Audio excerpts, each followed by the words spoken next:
Israel stepped up its bombardment of Gaza overnight and into Sunday, Palestinians said, adding that dozens of people were killed. It comes after Israeli Prime Minister Benjamin Netanyahu argued the only way to secure the release of hostages was intense military pressure on Hamas.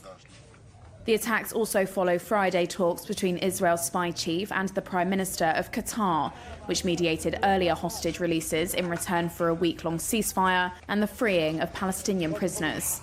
That's according to a source with knowledge of the matter. Residents say Israeli attacks took place amid fierce fighting the length of the coastal enclave.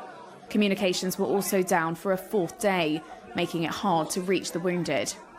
Hamas say they will not discuss freeing any more of those captured when they attacked southern Israel on October 7th. If Israel continues the war on Gaza, it unleashed in response.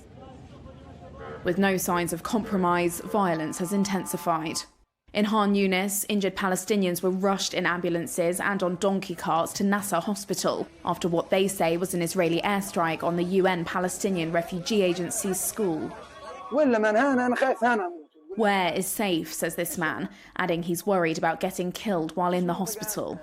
Israeli missile strikes also hit a house, killing at least 24 people and wounding dozens of others in the Jabalia refugee camp in northern Gaza, Hamas Aqsa Radio said, citing the health ministry.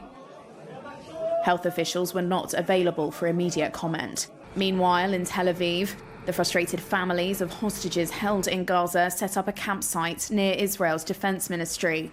They vow to stay there until the government secures a deal with Hamas to release their loved ones.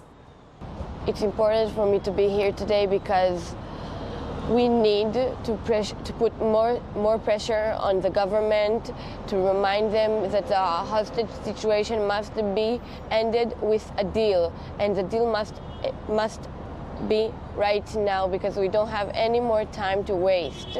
We cannot wait for them to try to rescue them by army with army forces. It needs to be with diplomatic deal, by a negotiation.